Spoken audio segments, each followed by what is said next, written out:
क्या आप जानते हो गुजरात के इस टेम्पल की हिस्ट्री?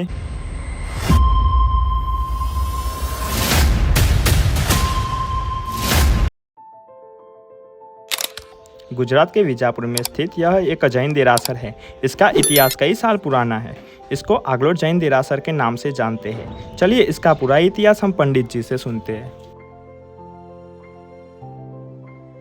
માણીભદ્ર વીર બન્યા તે ઉજ્જૈનના વતની હતા. એમનું નામ માણેકલાલ હતું અને એમના પિતાનું નામ ધર્મપ્રિય હતું અને માતાનું નામ જીનપ્રિયા હતું. બહુ મોટા નગર શેઠ હતા અને મોટો વેપાર હતો અને એકાએક દીકરો હતો. ત્યારે એમને થયું કે આ સંસારમાં કંઈ મોહ માયા જેવું નથી. એમને વૈરાગ હતો એટલે ભક્તિમાં આત્મા એમનો વધારે હતો એટલે ભક્તિ કરવાની, સાધુ સંતોની સેવા કરવાની, ભક્તિ કરવાની, ભગવાનની પૂજા પાઠ કરતા. આમ કરતાં કરતાં બહુ મોટા થયા ત્યારે સાધુઓના અને ધર્મમાં બહુ ભક્તિ જવાથી થયું કે આ સંસારમાં કંઈ છે નહીં એટલે પોતે યાત્રાએ નીકળ્યા હતા. ત્યારે પોતે એમને મૌન ધારણ કર્યું હતું અને ખુલ્લા પગે અને ચાલતા અને ભગવાનનું સ્મરણ કરતાં કરતાં એમને પાલનપુર પાસે મગરવાડા પહોંચ્યા.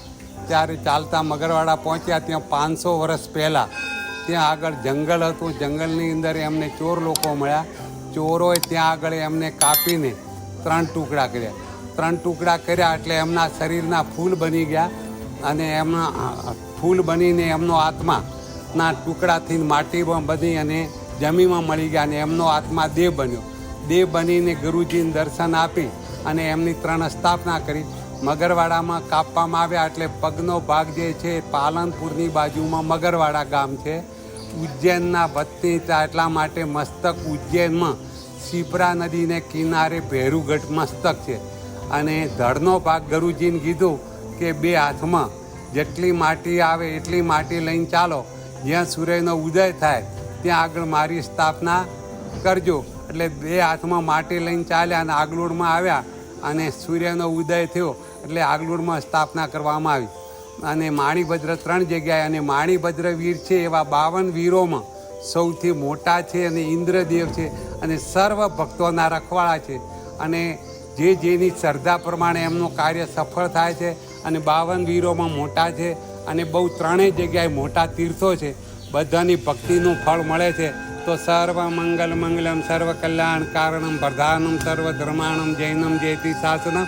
જય દાદા. બધા ભક્તોની રક્ષા કરજો, સહાય કરજો ને સુખી રાખજો. બોલો માણીભદ્ર વીર કી જય.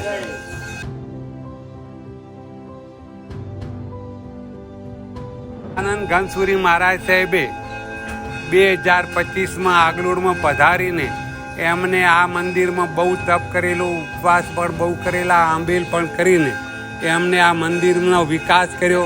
અને હાલમાં આગલોડમાં એમનું મંદિર પણ છે. એટલે એમના આશીર્વાદથી આગલોડ તીર્થમાં બહુ સારો ઉદ્ધાર છે એવા. અને દરેક આગલોડમાં ધર્મશાળા છે, ભોજનશાળા છે અને બધી સગવડતા